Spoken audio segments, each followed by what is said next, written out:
본래 유대인들이 지켰던 이 맥주 감사절이라고 하는 이 절기는요, 그들이 가나안 땅에 처음 들어와 가지고 씨앗을 뿌렸는데 그 시기가 보리를 먼저 뿌리고 그 다음에 밀을 뿌리는 거예요.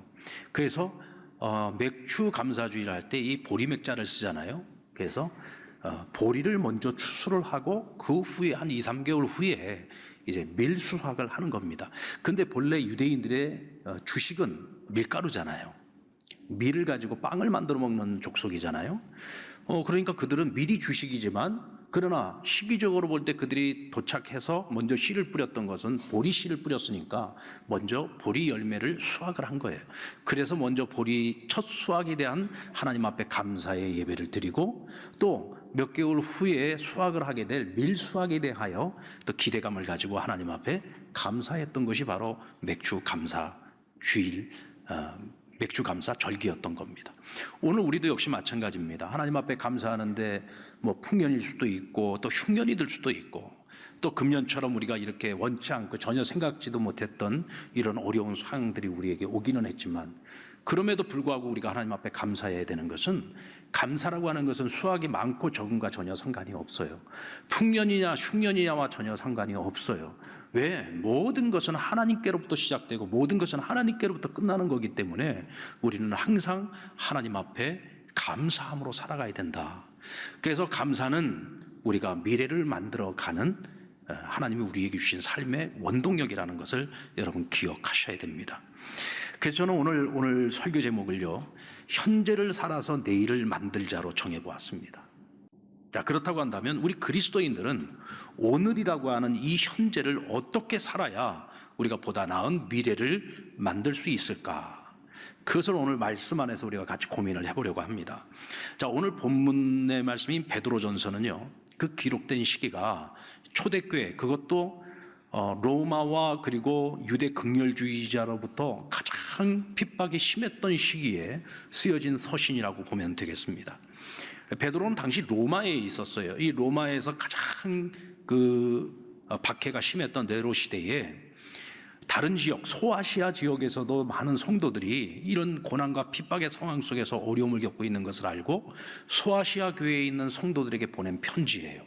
그래서 이 편지의 내용, 이 주류를 보면은 우리가 지금 이렇게 힘들고 어려운 시기를 살아가고 있는데 우리가 어떻게 살아야 믿는 자로서 부끄럽지 않은 삶을 살아갈 수가 있고, 어떻게 살아야 우리가 승리하는 삶을 살 수 있겠느냐 하는 것을 오늘 권면하고 있는 것입니다. 그래서 베드로는 먼저 주 안에서 적극적인 삶을 살라고 말하고 있습니다. 오늘 너희에게 주어진 이 하루하루 현재라고 하는 이 시간을 살아갈 때 너희가 지금 누구인지를 분명히 알라는 거예요. 그래서 주 안에서 적극적으로 살라고 말합니다. 그냥 적극적인 삶을 말하는 게 아니에요. 너희는 주 안에서 살아가는 자들이니까 주 안에서 적극적인 삶을 살아야 된다라고 말합니다. 오늘을 내가 어떻게 살아갈 것이냐를 결정하기 위해서 가장 중요한 것은 내가 누구냐를 바로 아는 거죠. 나는 누구인가? 난 누구에게 속한 자인가? 나는 무엇을 바라보고 살아가는 자인가? 라고 하는 자기 정체성이 분명해야 합니다. 그래서 베드로전서 1장 3절로 4절의 말씀을 우리 같이 한번 읽을까요? 시작. 우리 주 예수 그리스도의 아버지 하나님을 찬송하리로다. 그의 많으신 긍휼대로 예수 그리스도를 죽은 자 가운데서 부활하게 하심으로 말미암아 우리를 거듭나게 하사 산 소망이 있게 하시며 썩지 않고 더럽지 않고 쇠하지 아니하는 유업을 있게 하시나니 곧 너희를 위하여 하늘에 간직하신 것이라. 자, 너희가 누구냐? 너희는 그리스도로 말미암아 거듭난 자들이다. 뿐만 아니라 하나님께서 너희에게는 산 소망을 주셨다. 너희가 앞으로 받을 유업은, 너희가 앞으로 받을 영광은 이 땅의 것이 아니라, 이 썩어질 것이 아니라 영원히 썩지 아니할 하나님 나라를 유업으로 받을 자들이요 하늘의 영광을 받을 자들이다. 그게 누구다? 바로 그리스도 안에서 살아가고 있는 바로 너희다라고 오늘 베드로는 우리에게 말씀해주고 있는 것입니다. 여러분, 거듭난다는 것이 뭐죠? 우리가 처음 이 세상에 태어날 때에는 부모님들을 통해서 우리가 이 세상에 태어났어요. 그래서 우리는 육체로부터 난 자들입니다. 그런데 그리스도 안에서 거듭난다는 건 다시 태어난다는 얘기잖아요. 우리가 그리스도 안에서 다시 태어날 때는 우리가 육으로 난 자가 아니라 영으로 난 자가 되는 거예요. 그래서 우리는 지금 육체를 가지고 살아가고 있지만, 이 땅 가운데서 살고 있지만, 우리는 육에 속한 자로서의 삶이 아니라 영에 속한 자로서 살아가는 거예요. 우리가 지금 이 육체를 가지고 이 땅 가운데, 이 세상 속에서 살아가고 있지만, 우리는 세상에 속한 자의 삶이 아니라 하나님 나라, 하늘 시민권을 가지고 살아가는 하늘에 속한 자로서 우리는 살아가는 것이다. 그래서 우리가 받을 영광, 우리가 받을 유업은 영원히 썩지 아니하는 하나님 나라의 유업을 받을 자다라고 하는 것을 오늘 말씀해 주고 있는 거예요. 그러니까 우리는 여러분 특별한 사람들입니다. 한번 따라 볼까요? 나는 그리스도 안에서 특별한 사람입니다. 여러분, 이 세상을 살아가고 있는 우리는요, 이 세상 속에서는 특별한 사람들인 거예요. 왜? 구별됐으니까. 어떻게 구별됐어요? 영의 사람으로 구별됐어요. 어떻게 해요? 하나님의 사람으로 구별된 거예요. 하나님 나라에 속한 자로 구별된 거예요. 그런데 항상 역사 이래 하나님의 나라와 이 세상의 나라는 늘 끊임없이 부딪혔어요. 왜냐하면 이 세상의 나라는 죄로 간영해 있지만 하나님의 나라는 거룩하기 때문에. 그래서 거룩한 나라에 속해 있는 사람들은 이 세상 나라에 속해 있는 사람들과 살아가는 라이프 스타일이 다르기 때문에 부딪힐 수밖에 없어요. 경건하지 않은 사람들은요, 거룩한 사람 싫어합니다. 왜 싫어할까요? 자기들하고 다르니까. 자기들이 함께 어울리기가 쉽지 않으니까. 그게 싫어하는 거죠. 그래서 항상 이 땅의 교회는 세상으로부터 많은 고난과 핍박과 환난을 겪어야만 했던 겁니다. 그런데 오늘 바울은 이렇게 말하고 있습니다. 너희는 특별한 사람들이야. 특별하기 때문에 세상으로부터 너희가 시험을 당하고 고난을 당하고 환난을 겪는 것은 이상한 일이 아니라 당연한 일이다라고 말하고 있습니다. 그건 당연한 일이다. 너희가 이런 핍박 상황에서 타협을 할 것이냐 말 것이냐, 이건 우리가 고민할 문제가 아니라는 거예요. 이건 당연히 거절해야 될 문제다. 왜? 우린 특별한 사람이니까. 우리는 하나님 아버지께서, 우리의 아버지가 거룩하신 것처럼 우리도 거룩한 삶을 살아가야 될 책임을 가지고 있는 자들이기 때문에 우리가 세상과 구별되게 살아가는 건 너무나 당연한 것이고, 그래서 우리가 어떤 어려움을 당하더라도 그것은 마땅한 것으로 여길 수 있어야 한다는 겁니다. 자, 여러분들, 국가대표, 대한민국 국가대표, 정말 극소수 아닙니까? 선택받은 자들이잖아요. 얼마나 자랑스럽습니까? 대한민국 국가대표 축구선수가 됐다, 대한민국을 대표하는 배구선수가 됐다, 그래가지고 올림픽 무대에 나가가지고 메달을 따면 그건 뭐예요? 국가의 위상을 높이는 거죠. 개인적으로도 영광이지만 국가의 위상을 높이는 것 아닙니까? 영광이죠. 그러나 그런 영광을 누리기 위해서는 뭐를 해야지 돼요? 열심히 훈련을 해야 되잖아요. 그 훈련의 과정이 여러분 얼마나 혹독한지 모릅니다. 적어도 시합을 나가기 전에 한 몇 년 전부터 같이 훈련소에 훈련소에 들어가가지고 계속해서 그 가족들하고 분리된 상태에서 훈련을 받아야 되는 거예요. 아주 극도의 훈련을 합니다. 그런데 국가대표 선수들이 훈련소에 들어가서 훈련할 때 여러분 짜증내면서 훈련할까요? 하기 싫은 거 억지로 하는 걸까요? 그럴 것 같으면 뭐 하려고 국가대표가 되겠습니까? 치열한 경쟁을 뚫고 국가대표가 되는 이유는 어떤 고된 훈련을 받더라도 이 훈련 끝에 무엇이 있어요? 영광이 있기 때문에. 그 영광을 위해서 그 모든 걸 참아내고 절제하고 육체의 정욕을 억눌러 가면서 그렇게 훈련을 해가지고 결국은 그 영광을 누리게 되는 겁니다.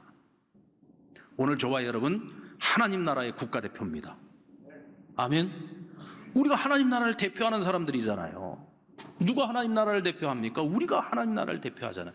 우리는 그런 영광스러운 특별한 사람들이란 말이죠. 나는 하나님의 자녀로서 하나님 나라를 대표한다라고 하는 자부심을 가지고 살아야 됩니다. 그러나 그만큼 또 우리가 해야 될 책임이 따르죠. 어떤 책임입니까? 구별된 삶을 살아가야 될 책임이 있는 거죠. 아멘. 구별된 삶을 살아가야 되는. 오늘 베드로 사도는 우리에게 한 가지 도전을 주고 있습니다. 당신들은 주 안에 있는 사람들이요, 하나님 주신 산 소망을 가지고 살아가는 사람들이요, 썩어질 것이 아니라 영원히 썩지 아니할 하나님의 나라를 유업으로 받은 자들이다. 그렇다면 당신들은 세상 사람들보다 거룩한 삶을 살아가야 되지 않겠느냐, 복음에 합당한 삶을 살아가야 되지 않겠는가. 그런 삶을 살아가고자 애를 쓰는 사람들은 그런 나를 만족해하지 않겠는가? 그런 나를 자랑스럽게 여기지 않겠는가? 당신들은 그리스도인으로서 그런 나를 만들어가는 삶을 살아야 되지 않겠느냐고 오늘 우리에게 도전을 주는 겁니다. 맨날 나를 보면서 탄식하고 나를 보면서 나는 왜 맨날 이 모양 이 꼴이야? 나는 왜 이렇게 발전이 없는 거야? 나는 신앙생활 이렇게 오래 해왔는데도 불구하고 왜 맨날 나는 쇳덩어리야? 나는 왜 이렇게 맨날 후회 많은 인생을 살아가? 그럼 언제까지 그렇게 살 거냔 말이죠. 정말 오늘보다 내일이 한 걸음 더 성장하고 한 걸음 더 발전해 나가는 모습으로, 그래 어제보다는 내가 오늘이 조금 더 발전했어. 그래 나는 그런 나를 사랑해. 난 그런 내가 마음에 들어. 어제보다는 오늘이 조금 더 발전했고 내일은 조금 더 발전할 거야. 난 그런 내가 마음에 들어. 그렇게 살려고 애를 쓰고 노력하는 그런 내 모습을 보면서 하나님 앞에 감사할 수 있는, 여러분 그런 그리스도인이 되어야 되지 않겠습니까? 여러분 주 안에서 더 적극적으로 사십시오. 정말 내가 내 마음에 들만한 그런 그리스도인으로, 언제까지 과거를 돌아보면서 후회만 많은 인생을 살 것이 아니고 매일매일 한 걸음 한 걸음 더 성장하고 발전하는 저와 여러분 되기를 주의 이름으로 축원합니다. 그리고 우리는 현재라는 시간을 살아가면서 하나님께 소망을 두고 살아야 돼요. 우리 21절 말씀 같이 읽어봅시다. 시작. 너희는 그를 죽은 자 가운데서 살리시고 영광을 주신 하나님을 그리스도로 말미암아 믿는 자니 너희 믿음과 소망이 하나님께 있게 하셨느니라. 그리스도로 말미암아 하나님께서 우리로 하여금 하나님을 믿게 하셨대요. 하나님을 믿게 하셨으니까 우리는 우리의 믿음의 대상인 하나님께 소망을 두고 살아가야 되는 거예요. 하나님은요, 하나님 당신의 자녀들이 세상에 소망을 두고 사는 것이 아니라 하나님께 소망 두고 살기를 원하십니다. 세상 사람들은요, 누가 시키지 않아도 세상에 소망 두고 살아갑니다. 근데 우리는 달라야 된다는 거죠. 우리는 하나님께 소망을 두고 살아야 돼요. 근데 믿는 자들 가운데서도 보면은 하나님께 소망 두지 않고 자꾸 세상의 것에 소망 두고 살아가는 이들이 많이 있어요. 왜 그럴까요? 세상의 것들은 눈에 보이거든요.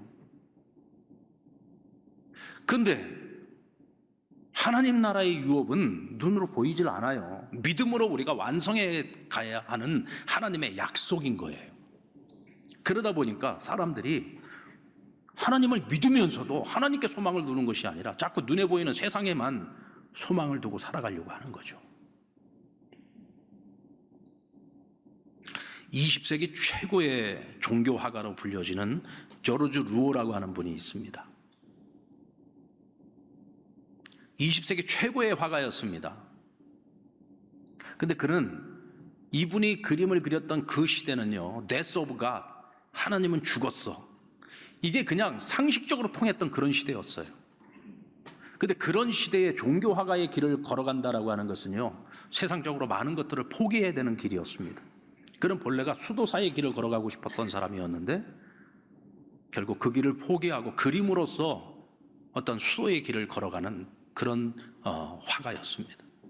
그러니까 우리나라에서도 이분의 그런 그 화풍을, 영향을 굉장히 많이 받은 화가가 있죠. 여러분들이 잘 아는 화가인데 이중섭이라고 하는 화가를 여러분들 알 겁니다. 이 루오의 이 그림에 이중섭 씨가 굉장히 영향을 많이 받았다는 거, 무엇을 보고 알 수 있느냐면 그림의 선이 굉장히 굵어요. 사람의 얼굴을 그려도 보면 선을 굉장히 굵게 그려놨습니다. 그게 왜 그러냐면 루오가 어렸을 때부터 신앙생활하고 늘 교회에서 자랐기 때문에 이 교회의 이 스테인 글라스를 보고서 자란 거예요. 이 스테인 글라스에 보면은 굉장히 선이 굵잖아요. 그래서 보면 그림이 굉장히 선이 굵습니다. 근데 이 루오가 평생의 그림을 그리면서 그는 한 가지 소망을 가지고 그림을 그렸다고 합니다. 어떤 소망을 가지고 그림을 그렸느냐? 나의 그림을 보는 사람들이 감동을 받아서 정말 예수님을 믿고 싶을 만큼 감동적인 예수님의 초상화를 그리는 것이 나의 유일한 소망이다. 그래서 아까 여러분들 그 그림 보셨지만은 거기에 보면 예수의 자화상이 있어요. 예수상이라고 하는 이름을 가지고 있는 그림이 있습니다. 그러니까 보면은 그의 그림에는 어린 시절에 워낙 빈민촌에서 어렵게 살아가지고요. 거기에 막 세상의 밑바닥 인생들을 주제로 한 그림들이 많이 있는데 항상 모든 그림에 하나님의 시선으로 그들을 바라보고 있는 그런 마음이 담겨져 있어요. 근데 그가 그린 그런 모든 그림들의 목적이 뭐냐면 내가 그린 그림을 보고 사람들이 예수님을 믿고 싶은 마음이, 예수님을 따르고 싶은 마음이 일어나도록 만드는 그런 그림을 그리고 싶다는 거예요. 오늘 이 세상을 살아가고 있는 우리 그리스도인, 오늘 저와 여러분에게는 어떤 소망이 있습니까? 그는 그림을 그리는 것이 그에게는 은사였다면 오늘 우리에게는 어떤 은사가 있습니까? 하나님이 우리에게 주신 어떤 재능이 있습니까? 오늘 우리가 살아가는 내 삶의 어떤 과정을 통해서, 내 삶의 모습을 통해서 많은 사람들이 저 사람 예수 믿는 거 보니까 나도 저 사람처럼 예수 믿고 싶다. 내가 살아간 내 삶의 목적, 내 삶의 소망이 많은 사람들에게 예수의 향기를 풍길 수 있는 나도 그런 사람이고 싶다. 오늘 우리가 이런 소망을 가지고 살아간다면 우리의 삶이 훨씬 더 거룩해지지 않겠습니까? 우리 그리스도인들에게 하나님 바라는 것은 우리가 거룩한 소망을 가지고 살기를 원하시는 거예요. 만약 그리스도인으로서 이런 소망이 없이 살아간다고 한다면 우리 삶이 너무 무의미하지 않겠습니까? 그저 예수 믿어서 하나님 우리 좀 잘 먹고 잘 살게 해주세요, 뭐 하는 일이 잘 되게 해주세요, 이거는 여러분 세상의 다른 종교에서도 다 하는 일입니다. 자기들이 믿는 신에게 찾아가서 복채 내고 헌금 내고 나 좀 잘 살게 해달라고, 우리 집에 건강시켜달라고, 이런 건 어느 종교에서나 다 할 수 있는 거죠. 그러나 성경이 우리에게 말하고 있는 하나님 우리를 택하신 이유는 그게 아니잖아요. 오늘 우리가 이 세상과는 다르게 구별된 삶을 살아감으로써 우리의 삶을 통해서 하나님의 영광 드러내고 우리의 삶을 통해서 정말 나도 예수 믿고 싶다, 저도 그런 도전을 줄 수 있는 그런 삶, 구별된 삶, 이것이 오늘 우리의 소망이 되어야 되지 않겠느냐라고 베드로 사도는 오늘 우리에게 권면하고 있는 겁니다. 여러분, 오늘 우리에게 주어진 이 현재의 시간을 어떻게 살아갈 겁니까? 그저 늘 뒤돌아보면서 나는 왜 맨날 이렇게 믿는 자로서 합당치 못할까, 이게 후회만 하면서 살아갈 겁니까? 그래도 내가 오늘은 지난번보다는 내가 조금 더 발전했어, 내가 조금씩 그래도 변화되어져가고 내가 조금씩 더 발전되어져가고 내 삶이 그래도 믿는 사람으로서 좀 조금이라도 덜 부끄러운 삶을 살아가려고 오늘 내가 애를 쓰고 있다면 오늘 분명한 것은 우리가 하나님께 소망을 두고 살아가고 있다는 증거가 될 것입니다. 이를 위해서 우리는 영원한 하나님의 말씀 안에 서로 뜨겁게 사랑해야 됩니다. 오늘 베드로 사도는 우리에게 뜨겁게 사랑하라고 권면합니다. 우리 24절 말씀 같이 한번 읽어볼까요? 시작. 그러므로 모든 육체는 풀과 같고 그 모든 영광은 풀의 꽃과 같으니 풀은 마르고 꽃은 떨어지되 오직 주의 말씀은 세세토록 있도다 하였으니 너희에게 전한 복음이 곧 이 말씀이라. 여러분, 세상에 존재하는 모든 것들은요 마치 풀과 꽃과 같습니다. 여러분, 풀과 꽃이 어떻습니까? 금방 폈다가 금방 다 지는 것들이잖아요. 그것들이 피었을 때는 너무나 아름답습니다. 풍성해 보입니다. 그러나 그것들이 시들 때에는요 참 초라합니다. 세상의 모든 것이 그렇습니다.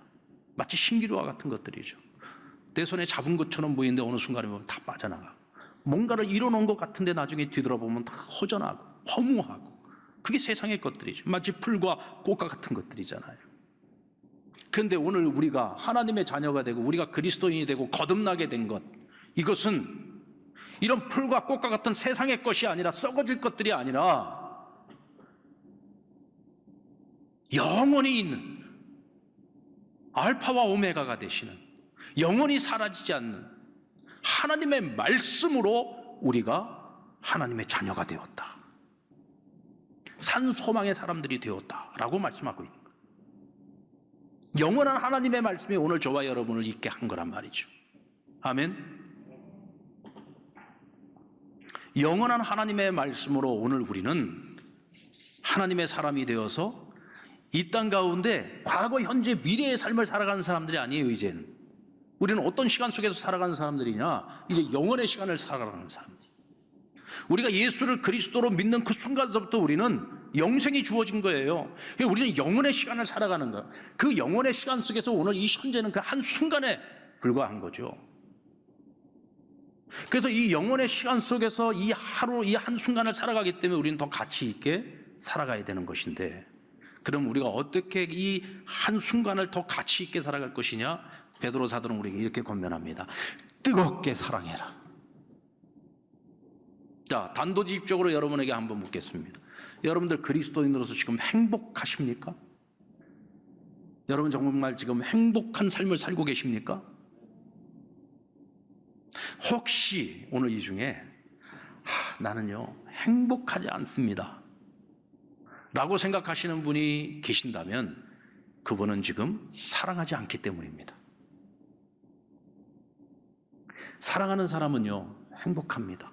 뭐 그게요 뭐 가진 게 있고 없고 뭐 환경이 뭐 어떻고 저쩌고 이런 거 상관없어요. 지금 내가 누군가를 사랑하고 있다면 그 사랑하는 대상이 하나님이 되었든 그 사랑하는 대상이 사람이 되었든 어쨌든 내가 지금 사랑하는 삶을 살아가고 있다면, 내 안에 뜨거운 사랑이 있다면 그 사람 행복한 거예요. 사랑하는 그 순간순간이 행복한 거죠.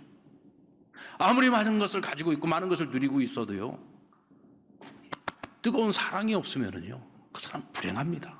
행복하지 않아요. 여러분 누구를 사랑하실 겁니까? 우리를 위해서 하나밖에 없는 독생자를 희생하셨던 하나님 아버지, 우리가 그분은 사랑해야 되는 거 너무나도 마땅한 거고 당연한 거잖아요. 근데 하나님을 사랑할 때도요 어떻게 사랑하라고요? 뜨겁게 사랑하래요. 무적지가 이거 막 믿는 건지 안 믿는 건지도 모르게 그렇게 사랑하지 말고 뜨겁게 사랑하래요. 뜨겁게. 그 여러분들 지금 뜨겁게 사랑하잖아요. 저 얼마나 뜨겁습니까? 지금 마스크 쓰고 있어가지고 막 뜨거워 죽겠죠. 지금 막 입김은 계속 나오고 막 뜨거워 죽겠잖아요. 사실 저는 말씀 전하면서도 여러분들한테 좀 죄송해요. 난 마스크 벗고 있으니까. 우리 이제 앞에 찬양 시간에 앞에 앉아가지고 마스크 쓰고 찬양하려니까 찬양을 하는 데는 힘들어요. 축축해져요. 왜냐면 계속 입김이 나오니까. 그런데 지금 뭐 예배 시간 내내 이거 마스크 못 벗고 계속 쓰고 있는 게 이게 얼마나 힘든 일이에요. 하나님 사랑하지 않으면은 굳이 이러지 않죠. 하나님 사랑하지 않으면은 그냥 편하게 마스크 안 쓰고도 뭐 예배 드릴 수 있잖아요. 그러나 여러분들이 이렇게 힘든 모든 것들을 내가 스스로 다 감수하면서 이렇게 하나님 앞에 나와서 마스크 쓰고 이렇게 예배 드리는 것도 이거 쉽지 않은 일이지만 하나님 사랑하니까 하는 거죠. 뜨겁게 사랑하니까. 여러분들 나 자신을 사랑할 때도 뜨겁게 사랑하십시오. 하나님의 사랑으로서의 나를, 발전을 위해서 노력하고 있는 나를 사랑하십시오. 뜨겁게 사랑하십시오. 나를 뜨겁게 사랑할 수 있어야 우리가 형제 자매도 사랑할 수 있고 이웃도 사랑할 수 있잖아요. 여기 지금 옆에 부부 같이 앉아 계시는 분들 한번 옆에 한번 보십시오. 부부간에도 서로 한번 봐보세요. 보시면서 이렇게 서로 한번 얘기합시다. 우리 남은 시간 더 뜨겁게 사랑하십시다. 예. 우리 성도들끼리 뭐 옆에 누가 앉아 있든지 서로 한번 보시면 우리 서로 뜨겁게 사랑하십시다.